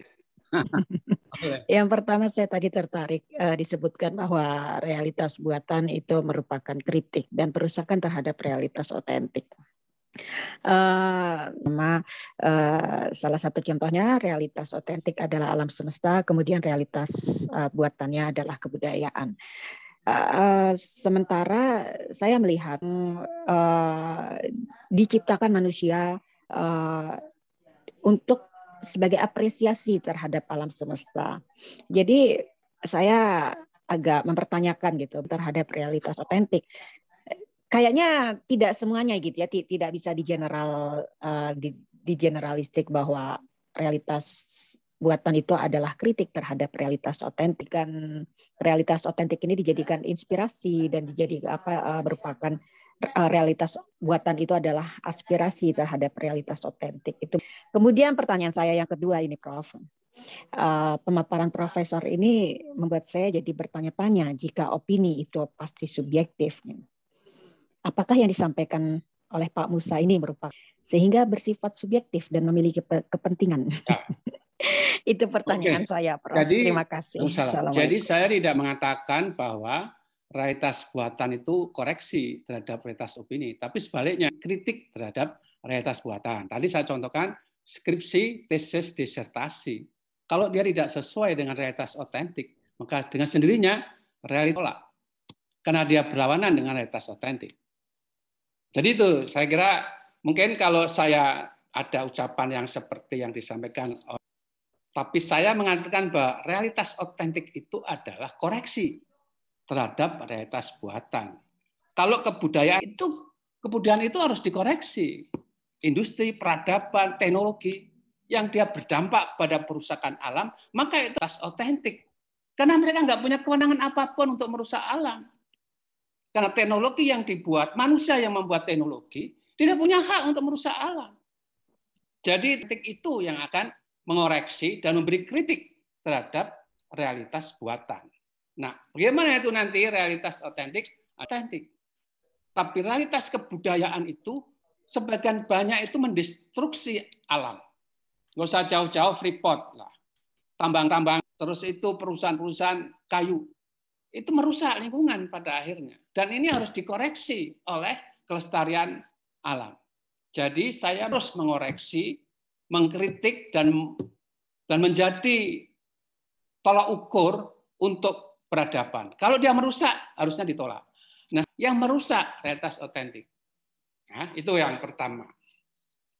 Bahwa objektif, bahwa pikiran saya bisa disebut objektif, akan dikoreksi oleh realitas otentik. Kalau saya membela perguruan tinggi yang feodal, Itu namanya subjektif yang kuadrat. Begitu. Nah, karena saya ingin mengembalikan realitas otentik, maka di situ titik kebenarannya. Bukan pada opini saya, tapi pada realitas otentiknya itu. Terjadi banyak di kampus, di perguruan tinggi saya. Saya pernah jadi rektor. Pekerjaan rektor itu bagong-bagongan. Menteri datang ke Jogja, saya sudah ditelepon dari Jakarta. Pak Menteri, lalu melayani makan pagi. Terus iring-iringan nih, pakai nguing-nguing. Ini pekerjaan bagong-bagongan, ini upacara. Karena rektor bukan begitu pekerjaannya. Mohon maaf ya, saya dulu karena itu ikut nguing-nguing itu menerima honor penguing-nguingan. Ya, ini negeri upacara menurut pengalaman saya. Jadi kehidupan, untungnya saya nggak menikmati ya. Ya kalau kita mau menikmati nguing-nguing itu adalah banyak sekali yang bisa kita dapat. Bahkan pernah saya sebagai pejabat ini minggu depan musim durian ini enak durian. Seminggu kemudian sudah datang tuh durian berapa biji di rumah saya. Untung yang saya sebutkan durian. Bisa datang ke rumah, itu banyak itu. Nah, jadi ini menurut saya ini birokrasi kekuasaan yang artifisial, yang harusnya bisa kita realitas buatan ini. Dan ini menurut saya realitas buatan itu telah mengurung manusia dan bahkan manusia berbondong-bondong kehilangan kemerdekaannya. Karena itu saya mengajak kepada mahasiswa saya, jangan jadi birokrat, jadi entrepreneur. Karena entrepreneur itu kehidupan yang paling enak. Ya, karena saya punya kebebasan yang benar itu ada di dunia entrepreneur. Ya, di dunia itu nguing-nguing itu, birokrasi kekuasaan itu, waduh, kebetulan saya enggak menikmati. Tapi bang yang menikmati, wah, kalau perlu setiap musim buah dia ngomong aja rumahnya terus yang lainnya. Jadi itu Mbak Novi Ratna ya, itu yang saya katakan. Dan ini harusnya orang mengambil cara menjadi manusia yang merdeka. Realitas buatan ini sudah mendominasi hidup manusia. Politik kekuasaan itu salah satu contohnya. Ya, bagaimana anak-anak muda berbondong-bondong untuk menjadi pejabat, tapi dia akan berada dalam sistem birokrasi yang akan memenjarakan dia. Dan bahkan kalau nggak hati-hati dipenjarakan benar. Itu. Nah, saya ingin ya mungkin karena ya, saya kira itu Mbak Ratna, mungkin saya mohon maaf kalau saya juga masih salah. Boleh disimpulkan nggak, Prof? Kalau berarti realitas buatan itu tidak semuanya bersifat destruktif gitu. Jadi ada banyak itu bersifat konstruktif. Kalau misalnya semua realitas buatan itu bersifat destruktif, ya saya pikir kita sudah tidak ada di dunia ini gitu. Kita sudah pun bersifat destruktif. Ya, saya kira kita harus melihatnya dari sisi ada yang baik dan ada yang buruk. Berfilsafat kan sebenarnya berpikir pada tahap nilai. Nah, yang kecenderungan destruktif itu besar. Bahkan ideologi agama, bahkan penafsiran agama. Ada realitas yang konstruktif dari realitas buatan itu, tapi kecenderungan destruktifnya lebih besar. Ya, saya kira itu ya, dan masukan dari Mbak Novi. Tapi mungkin saya tidak menjelaskan dimensi etiknya. Mungkin itu bisa menjadi masukan buat saya untuk bisa menjelaskan mana sisi destruktifnya. Saya kira itu. Terima kasih Mbak Novi. Terima kasih Pak. Baik, terima kasih untuk Prof atas jawabannya dan Bu Novi atas pertanyaannya sudah fix ya Bu ya. Dan selanjutnya untuk penanya kedua kepada Bapak Abdul Muiz. Oke, baik, terima kasih. Assalamualaikum warahmatullahi wabarakatuh. Waalaikumsalam warahmatullahi wabarakatuh. Pertama-tama saya ucapkan terima kasih banyak kepada Prof. Mustasyari. Alhamdulillah banyak sekali pencerahan hari ini yang kami dapatkan, utamanya kami yang bukan basic dari ilmu filsafat. Hanya pencerahan itu tentu saja karena bukan basic kami ilmu filsafat, jadi masih ada sedikit ganjalan gitu dalam benak saya sendiri untuk mencoba memahami apa yang dijelaskan oleh Prof. Sangat-sangat mendasar. Kira-kira ini Prof, tadi Prof kalau tidak salah itu sering menggunakan dua istilah yang bagi saya ini yaitu realitas dan fakta. Di dua istilah ini tadi yang seringkali kemudian dihadap-hadapkan. Nah, pertanyaannya atas otentik itu sendiri ada di mana dan siapa yang punya otoritas untuk menjustifikasi sebuah realitas otentik itu? Karena tadi ilmiah, seorang peneliti, kemudian wartawan, berita, media sosial dan lain sebagainya itu adalah bagian dari konstruksi realitas buatan atau pembenaran, bukan kebenaran. Nah, kalau yang sumber-sumber yang seperti ini kemudian dimasukkan ke dalam bagian dari realitas buatan. Nah, untuk menilai sumber otentik itu sendiri harus dari siapa? Harus dari siapa? Karena kalau tadi disebutkan bahwa ya merdeka atau menjadi subjek. Nah, sedangkan subjek itu sendiri kan dipengaruhi oleh banyak hal, termasuk kepentingan dirinya sendiri. Nah, pertanyaan yang kedua yang kemudian erat kaitannya dengan yang pertama tadi adalah bagaimana sebenarnya bentuk konkret dari apakah kita harus keluar dari ikatan budaya? Misalkan ya kalau harus berpikir objektif tentang perguruan tinggi, haruskah kita ke dalam institusi pendidikan itu sendiri? Karena ketika kita ada di dalam ya pasti kepentingan kita yang akan kita bela. Nah, diri saya sehingga saya belum terlalu memahami dasar-dasar ini. Mungkin itu saja, Prof. Terima kasih banyak. Gini ya, hari ini saya tidak membicarakan realitas otentik lebih dalam, lebih jauh ya. Saya hanya memberikan contohnya atas buatan ya. Nah, mungkin minggu depan saya akan bicara mengenai realitas otentik itu sendiri sebagai koreksi. Saya akan kembali kepada pertanyaan apa artinya realitas dan fakta. Kalau fakta lebih banyak bermakna sosial, fakta sosial. Tapi realitas itu ada hierarkinya. Hierarki realitas itu adalah kebudayaan naik ke atas manusia, hierarki di atas itu. Jadi fakta lebih banyak bermakna sosial, sementara realitas adalah lebih luas daripada. Kemudian subjektivisme. Orang nggak bisa melepaskan dari subjektivisme. Tapi karena itu subjektivisme itu harus dikoreksi oleh realitas otentik. Gitu. Sebagai contoh skripsi ilmiah di tingkat awal. Kalau dia berlawanan dengan realitas otentik, skripsinya benar atau salah? Menurut saya salah. Yang disertasi. Jadi ada alat kontrol yang itu adalah realitas. Nah, kecuali tulisannya itu tidak berkaitan dengan memang seperti umpamanya saya menulis mengenai karya seseorang. Itu adalah dari opini ke opini. Dari opini saya dengan opini yang menulis. Itu karya orang lain tentang orang akan dikoreksi oleh karya orangnya itu sendiri. Jadi ada subjektivisme yang di tingkat pengarang yang dijadikan karya tulis pasti subjektivisnya lebih tinggi daripada subjektivisme penulis. Nah, dan yang lebih tinggi kepada subjektivisme yang paling bawah. Wong dia mau menulis tentang orang kok berlawanan dengan pendapat orangnya. Nah, begitu jadi ini atas. Bahwa saya mengatakan orang tidak pernah bisa melepaskan subjektivisme. Ya, tapi jangan dimutlakan. Pemutlakan ini yang mengganggu kerukunan nasional. Bahwa saya mau memilih agama tertentu itu pilihan saya. Tapi jangan kemudian karena saya memilih agama tertentu, saya menyalah-nyalahkan orang yang berbeda agama dengan tertutup. Jadi saya membedakannya dari situ, Mas. Nah, sementara mengenai, contohnya begini, Mas, ada kebanjiran itu. Terus dia beropini. Opini ini bisa berlawanan dengan banjirnya enggak? Bisa. Karena ketika itu dia mengatakan orang ini semua lah. Ini opini yang subjektif banget, gitu.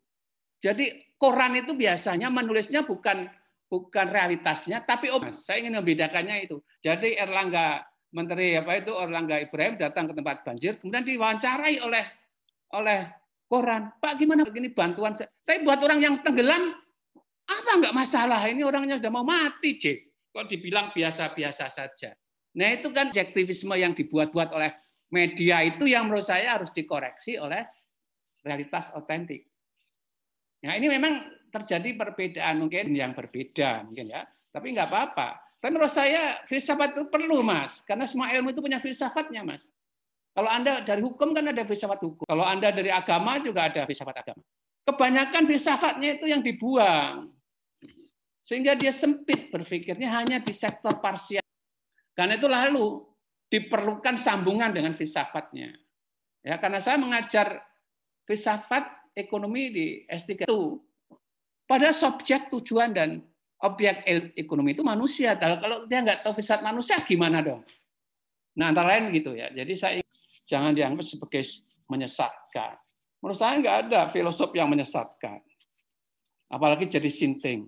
Yang sinting bukan karena filsafat, dia jadi sinting. Itu kira-kira jawaban saya ke Mas Abdul Aziz Nggih, Prof. Amir. Matur nuwun, Prof. Kalau Mas Cukup, Prof. Oke, terima kasih. Baik, terima kasih Prof atas jawabannya dan kepada Bapak Abdul Muiz juga untuk pertanyaannya. Dan dirasa cukup. Dan selanjutnya untuk pertanyaan ketiga dari Bapak Ezrinal Aziz. Wah, Terima ini kasih. Aziz menjadi nama favorit. Tadi Muiz, Pak, bukan Aziz, Pak. Tadi Abdul Muiz tadi. Muiz, Prof. Iya. Terima kasih, Prof. Saya mungkin bukan bertanya, tapi cuma secara pikiran saya juga. Jadi mungkin yang dimaksud Bapak silakan. Itu otentik itu adalah sistem nilai yang sebenarnya ya. Manusia menciptakan kaca. Jadi manusia fungsinya memang merubah apa yang diberikan oleh Allah Subhanahu wa taala menjadi sesuatu yang lebih baik karena yang benar. Cara yang benar itu adalah apa nilai-nilai otentik ini. Sehingga diperlukan semuanya nabi-nabi. Nabi itu bukan hanya segitu aja tapi kan puluhan ribu ya. Atau mengoreksi ya.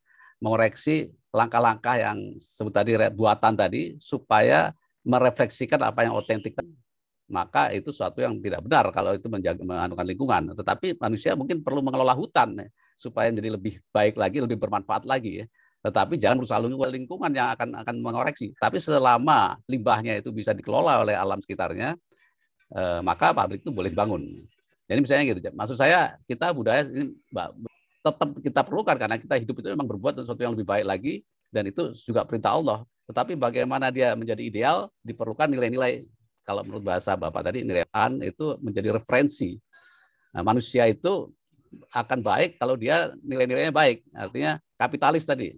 Kapitalis Bapak kan baik. Artinya dia tidak serakah, tidak dia menafkahi orang banyak, mengayomi karyawannya dengan baik ya, dia menjadi baik. Mungkin itu jadi cara macam-macam. Negara ini bisa negara kerajaan, tapi kalau rajanya baik, adil ya bagus. Tapi negara demokratis, tapi semuanya berkelahi-kelahi ya juga nggak bagus juga. Jadi nilai-nilai yang dimiliki, yang menurut Bapak tadi ya, nilai-nilai otentik tadi, altruistik, kemudian bahwa kita hidup itu bukan mencari kekayaan, tetapi berbuat amal dan sebagainya. Pak. Terima kasih, Mas. Assalamualaikum warahmatullahi wabarakatuh. Saya bisa menerima pendapat Mas S. Rinal tadi, bahwa benar bahwa Tuhan menciptakan pasir, manusia menciptakan kaca. Tetapi penciptaan kaca itu tidak bisa kemudian dipakai untuk melukai orang kan, jadi berlawanan dengan nilai etik. Tapi kalau kaca ingin transparan, jadi indah itu juga bagus. Jadi di situ kan ada masalah. Kalau di alam pertama kedua, yaitu alam buatan, karena ini subjeknya manusia, objeknya tujuannya untuk manusia dan objeknya juga manusia, di situ terjadi kontradiksi.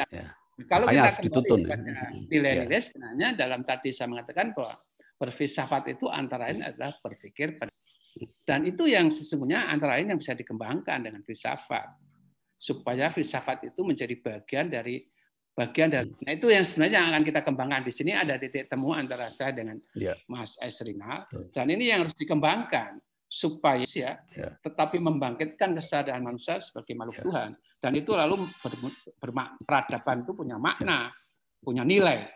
Sama ya. Oke, makasih. Ini kita bisa kembangkan terus di bidang pengembangan ilmu-ilmu supaya ilmu-ilmu itu tidak terlepas dari filsafatnya. Ya, makasih. Saya kira itu. Berikutnya Saudara Mas Hamid. Sebelumnya baik, terima kasih kepada Prof atas jawabannya dan sesi pertama sudah selesai. Lanjut sesi kedua sudah ada 2 orang yang raise hand ya. Yang pertama ini yang masuk dulu Bapak. Terima kasih. Assalamualaikum warahmatullahi wabarakatuh. Waalaikumsalam warahmatullahi wabarakatuh. Terima kasih Prof. Ini pagi minggu yang mencerahkan buat saya. Perkenalkan saya Jasminto dari Tebuireng Prof. Satu hal yang perlu saya tanya, khususnya saya di pesantren itu kan belajar filsafat itu kan mau tidak mau kata kunci filsafat itu harus muncul dulu. Karena mungkin selama ini kalau kita secara substansi apa yang disilai memahami nilai secara substansi itu ada di ajaran-ajaran misalnya di pesantren. Tetapi kan kalau kita ingin mengenal lebih luas terkait dengan konsepsi filsafat, tentu kata kunci filsafat itu harus ada ya, harus masuk. Ini kan kalau di pesantren filsafat itu kan menjadi anti kalau ada filsafat itu sudah antibody gitu. Filsafat ini sudah dituduh mohon maaf perusak akidah. Dalam hal ini kan selalu yang dipakai alasan adalah Al-Ghazali, meskipun kita sudah berulang kali menyampaikan bahwa tidak demikian. Jadi bagaimana Prof? Upaya mengenalkan filsafat kepada sebuah komunitas yang memang menuduh filsafat semacam itu. Terima kasih. Iya, saya juga pernah jadi korbannya Mas Jasminto. saya disuruh baca syahadat lagi. Wah, saya pikir syahadat loh, kok masa disuruh baca syahadat lagi, terus apa yang salah gitu. Ya, jadi ini Mas, dalam syariat atau dalam agama, syarat orang menjalankan syariat itu apa? Berakal. Nah, betul. Satu, berakal. Dua, sadar. Kalau kita ini sudah kesepakatan semua fikih juga, tasawuf juga. Jadi salah dua syarat orang menjalankan agama atau syariat. Itu syaratnya dua, Mas. Ya kan, Mas? Jadi Ya, harus Bro. ada akil dan balik. Akil dan balik. Kalau balik itu kan ukurannya jelas. Ya. Kalau perempuan mens. Ya. Nah, sekarang akil itu apa, Mas? Berakal. Berakal, Mas. Filsafat itu akal, Mas. Dan akal juga dipakai dalam fikih akal, Mas. Nah, cuma terjadi pergeseran di mana akal itu dianggap merendahkan hal yang enggak. Ini cuma rasional saja. Bahwa rasio itu juga ada dimensi gaibnya, Mas. Nah, ini yang harusnya dikembangkan. Karena dulu memahami Islam, kan dari ibu, Mas. Ibu dulu kalau saya meninggalkan sholat itu langsung saya dijewer, Mas. Oh, gitu loh. Nanti digoreng loh kamu di. Saya lama-lama terus mikir loh, Tuhan kok galak banget gitu loh. Apa Tuhan itu bikin Dewi itu rasanya kok jadi, ini Tuhan kok tiba-tiba kok jadi egois gitu loh. Kok aneh gitu. Bikin sendiri, disiksa-siksa sendiri. Nah itu geser. Wong syarat agama itu akil kok berakal nggak boleh. Gitu. Jadi kemudian ini dikembangkan. Tapi karena agama kita itu mulanya dari fikih, ya ini tapi kan filsafat itu kan berpikir multidimensional. Tapi dimensi-dimensi di luar fikih itu rasanya, nah ini Mas, saya ingin mengajak, oke lah, Islam itu kan multidimensional, bahkan multi wilayah, multi etnis, kita dari lahir sampai akhir kok hanya fikih saja kan? Itu kan bisa terjadi pemiskinan terhadap Islam. Nah kita coba pahami ada dimensi filsafat, Islam dalam dimensi politik, Islam dalam dimensi ekonomi, dan seterusnya. Sehingga Islam itu bisa bersifat multidimensional. Nah ini yang memang susah. Saya bilang, Anda belum jadi korbannya. Saya sudah lalu, saya mengatakan, Nabi Muhammad itu seorang filosof. Saya dianggap ini sudah keluar dari Islam ini. Ini hanya cari populer. Nah saya bilang, loh kita. Kan, balakum fi rasulillahi uswatun hasanah. Kan teladan. Sekarang saya mengatakan teladan tentang berpikir. Nah, debatlah di situ kan. Emang Nabi nggak pernah berpikir? Nabi itu pemikir, fatona bukan, itu masuk penjara. Ya, fatona, cerdas. Kan mesti kita pelajari kecerdasan beliau itu di mana. Nah, supaya saya tidak panjang di mana, jadi bahwa saya itu tugas kita, Mas. Karena buat saya teladan Nabi yang paling utama buat saya adalah teladan berpikir. Karena kalau hanya ada dua, akil dan balik. Nah, jadi keteladanan akil ini harus ada di dalam diri Rasulullah Shallallahu Alaihi Wasallam.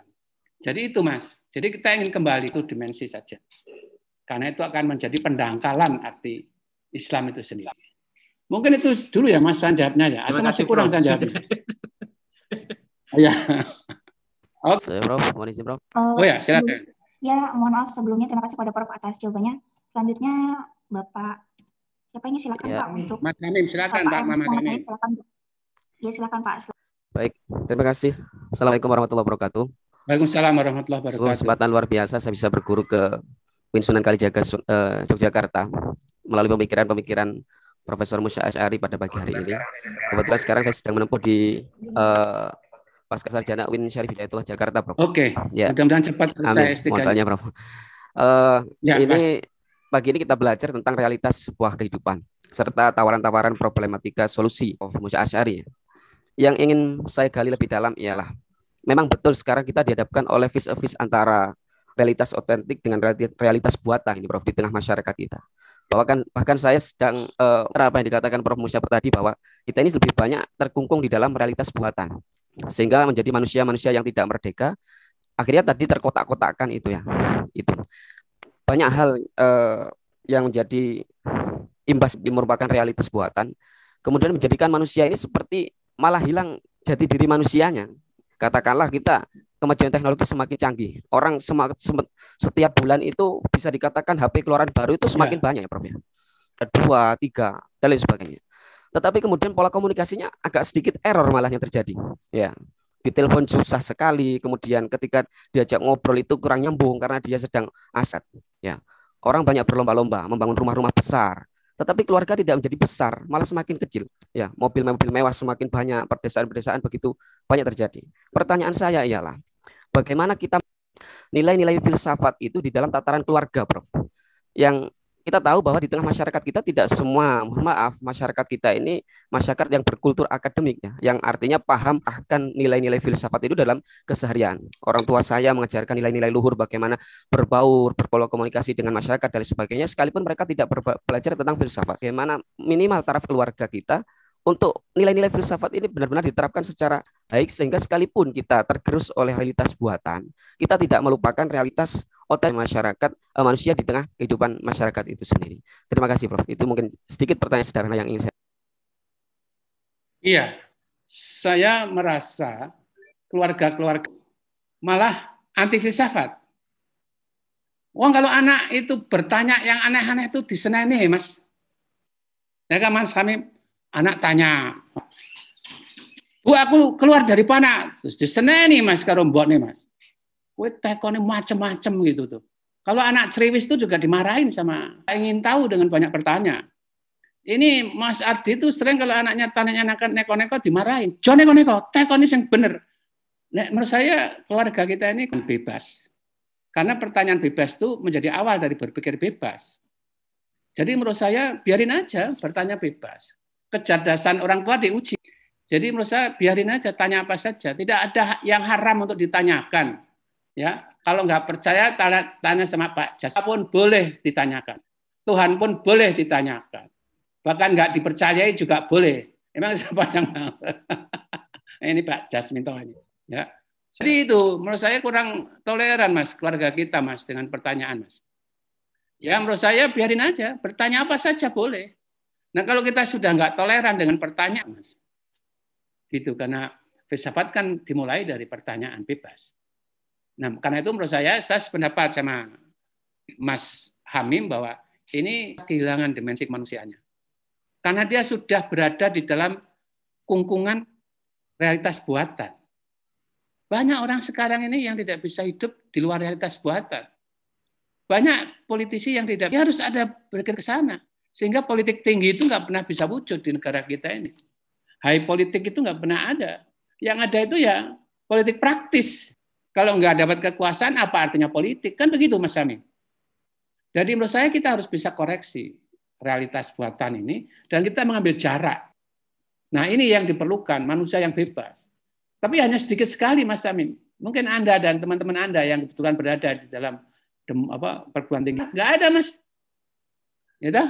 Karena semuanya itu, aduh, kayaknya lulus semua deh. Ya, bahkan ada perguruan tinggi yang sampai terlalu kejam itu menyuruh dosen memberi plus gitu.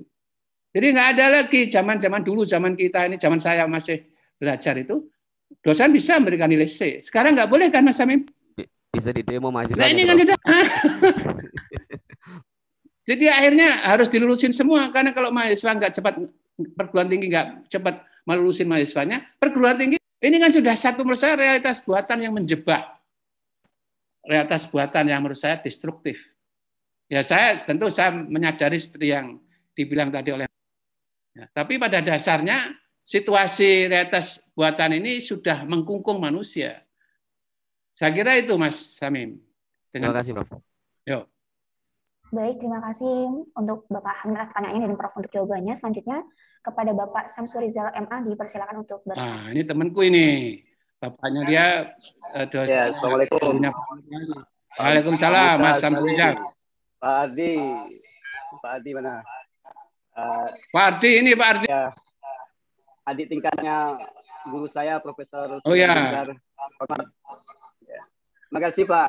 Menurut saya untuk keluar dari realitas buatan itu memberikan kemauan yang sangat besar kepada namanya akal. Kata Bapak tadi bagaimana? Menurut saya pertama ya orang-orang akademisi yang bergerak di bidang pemikiran harus kembali mengoreksi sistem-sistem yang berhubungan dengan realitas pembahasan yang mereka buat itu sudah sesuai nggak dengan realitas pencipta realitas otentik itu. Nah, akhirnya kita bisa kembali kepada buku Indo yang suci Al-Quran.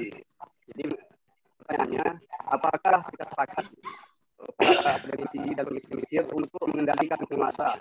Sebab dalam hal ini, kalau kata Bapak Musa Syari tadi, kami di kampus ya ditargetkan mahasiswa sekian tidak boleh di bawah itu.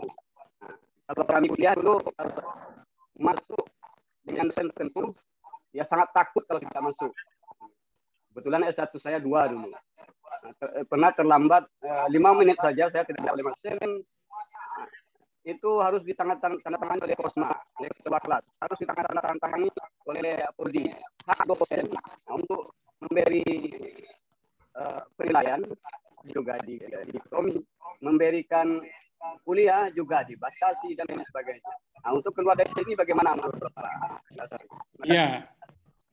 Ya itu tidak gampang ya. Orang bisa keluar dari aturan yang sudah dibuat oleh birokrasinya. Dimanapun deh. Apakah birokrasi maupun birokrasi keilmuan. Bahkan sekarang kan makin rigid kan. Jadi harus ada prodinya apa A, B, C dan seterusnya. Jadi sudah makin jadi kan ke arah industri gitu. Jadi industri pendidikan itu sebuah fakta. Kita nggak bisa menolaknya. Nah, inilah yang kemudian kayak mesin kayak produksi gelar itu. Mahasiswa yang tidak mendapatkan gelar, kalau dia masih bayar kuliah, dia akan pasti bergelar sarjana. Nah, itu menurut saya Mas Samsuri Samsik realitas buatan itu makin hari makin menghilangkan daya nalar atau daya berpikir, melihat bahwa daya berpikir kritis bangsa makin menurun. Nah tapi ini tidak ada jalan keluarnya, Mas. Jalan keluarnya adalah diri kita sendiri.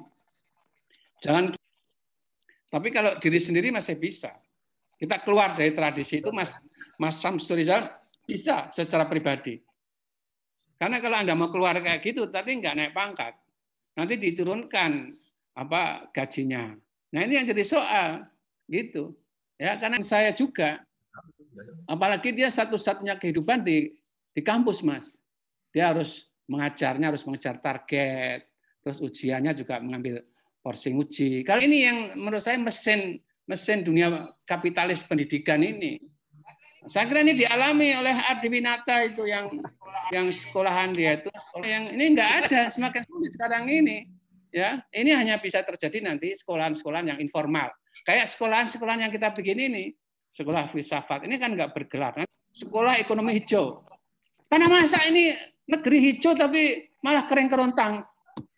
Kan mestinya negeri hijau ini produk-produk hijau menguasai. Mas Samsuri itu bajunya hijau, tapi mana produk hijaumu? Udah habis.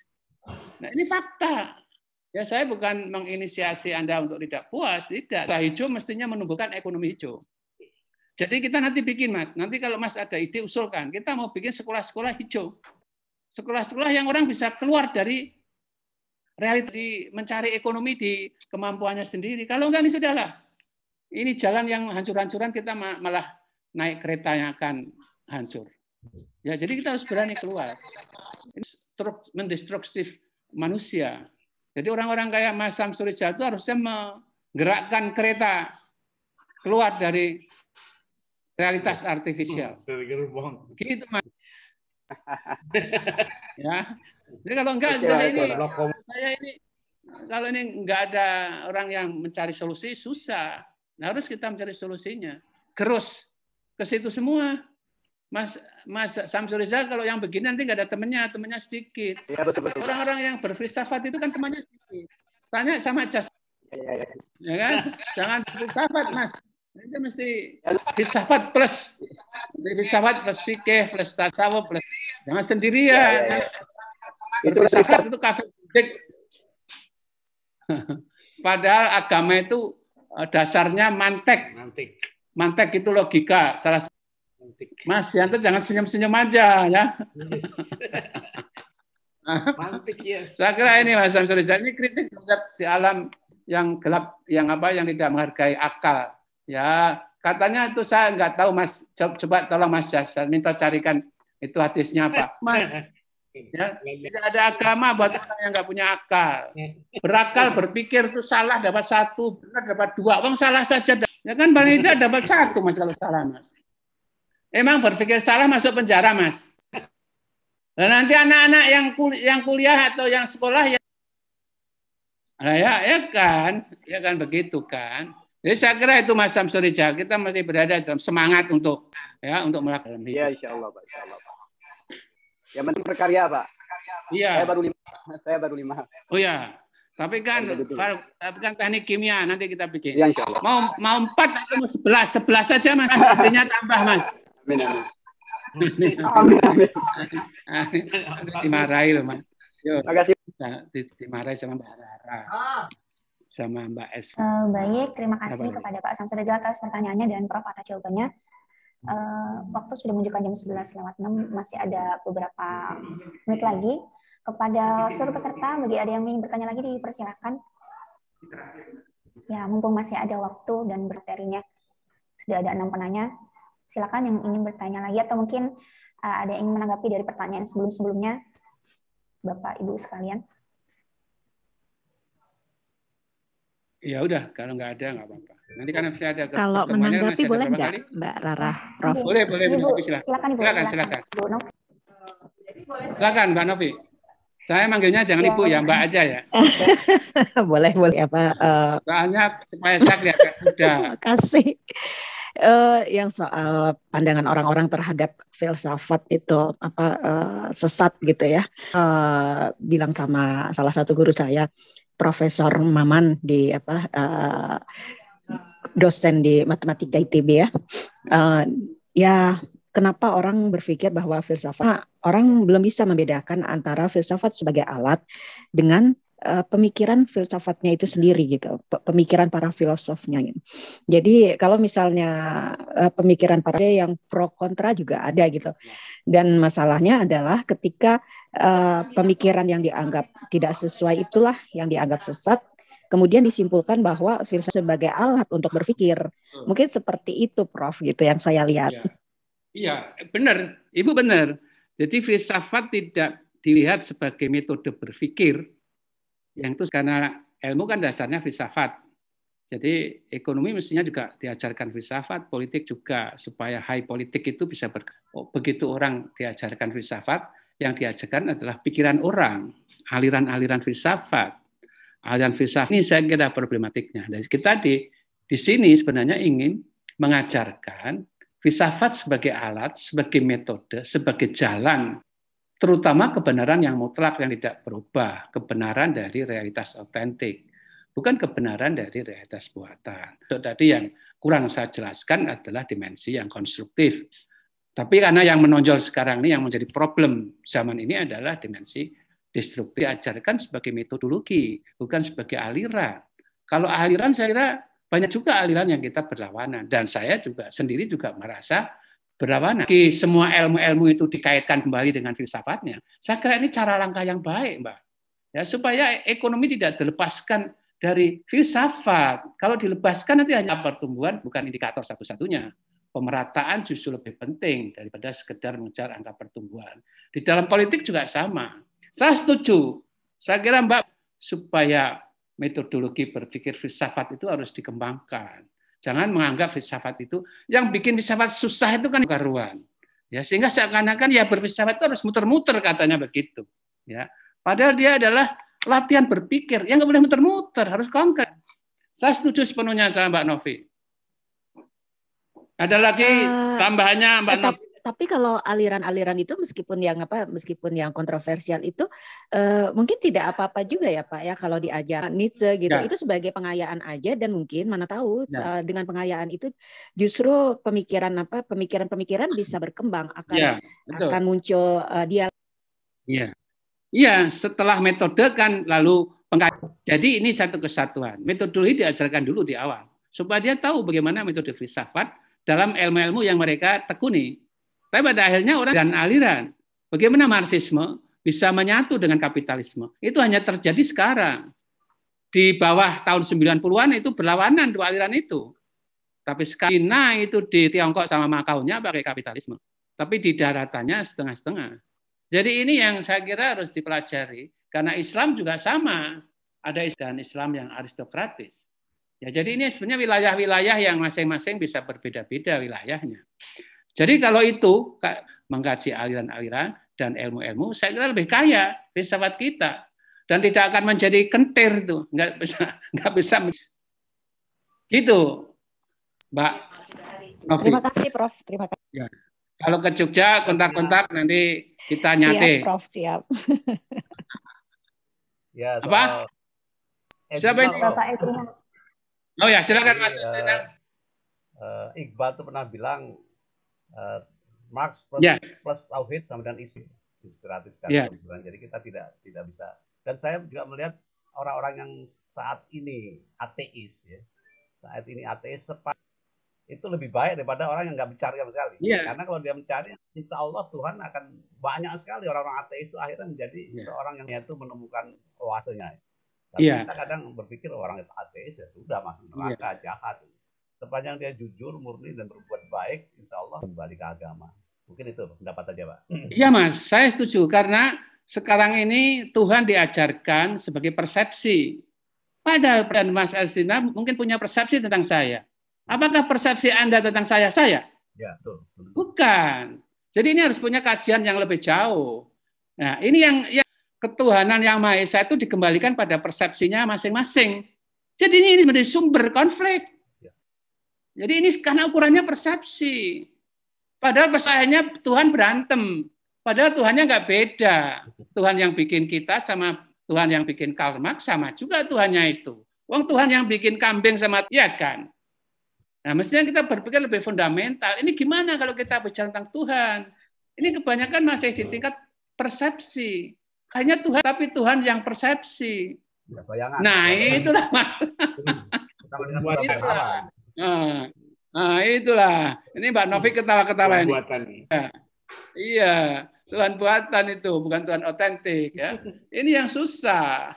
Kita mengajak ke sini itu susah, mengajak. Ya.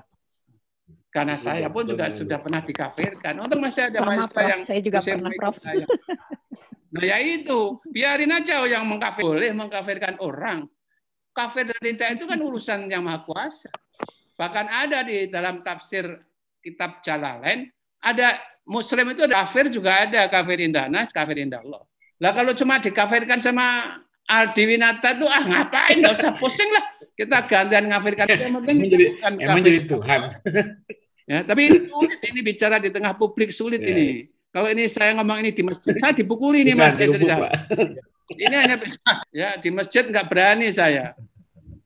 Untung yang dari Jombang yang datang Mas Jasminto. Kalau umatnya yang datang wah, nggak berani saya. Diserang lah. Ya. Masih ada lagi, silahkan. Ya, silakan yang ingin menanggapi Bapak. Nah, tadi ingin menanggapi Prof. Musa Asari. Jadi kalau di pesantren tuh, Prof, khususnya di Tebu Ireng itu kalau yang belajar filsafat itu harus khatam dulu tasawuf, Prof. Jadi kalau sudah mengkaji hikam, sudah berapa kelas khusus filsafat. Kalau belum tuh filsafat ya masih bagian yang ya. haram itu. Setuju itu. Ini harus baca hikam itu, harus tamat hikam. Tapi itu sukar bahasa santri untuk ngamatin al-hikam. Oke. Mohon maaf, Prof. Baik, untuk seluruh peserta, masih ada yang ingin menanggapi atau bertanya lagi, Bapak Ibu sekalian? Session saya masih ada satu kali lagi. Nanti kita berantem lagi. Iya, Prof, masih ada. Terutama di realitas otentik. Jika memang dianggap sudah, tidak ada yang bertanya lagi, nanti insya Allah bertemu lagi dengan Prof di pertemuan yang selanjutnya. Bisa ditanyakan kembali apa yang masih ingin ditanyakan begitu. Seluruh peserta bisa on cam ya, karena kita ingin dokumentasi full. Tadi ada yang tidak on cam soalnya. Oke, silakan Pak Abdul Muiz, undang-undang lah. Sekarang saya sudah absen. Ini gimana nih? Cukup begini atau? Untuk slide 1 dulu ya. Yang semua sudah on cam ya, Bapak Ibu semuanya. Baik, gayanya bebas saja, Prof. Sudah, pantesan tadi sudah gini. Prof mau memimpin seperti ini ya, tidak apa-apa, Prof. Semua mengikuti. Nanti jadi korban realitas buatan. Ini realitas buatan sana. Realitas buatan. Buatan yang baik. Oi. Kalau begitu kita mau ikuti Prof ya Bapak Ibu. Gimana Prof tadi Prof kayaknya? Oke, baik, kita hitung bersama untuk slide 1, 2, 3. 1, 2, ya. Ini kalau pejabat nggak boleh begini ya Mbak Novi ya? Bahaya. Baik, selanjutnya untuk slide 2 Bapak Ibu. 1, 2, 3. Wah, jadi mestinya harus apa ya? Saya lupa itu. Udah. Sekarang umumin absensi jangan lupa sama coach. Mohon maaf. Baik, untuk dokumentasi sudah selesai dan diingatkan kembali untuk seluruh peserta untuk tugas atau bukan tugasnya tapi resume yang tadi juga sudah saya sampaikan, lupa untuk dibuat Bapak Ibu sekalian, nanti bisa dikirim ke grup atau nanti dikonfirmasikan kembali untuk pengirimanya dia.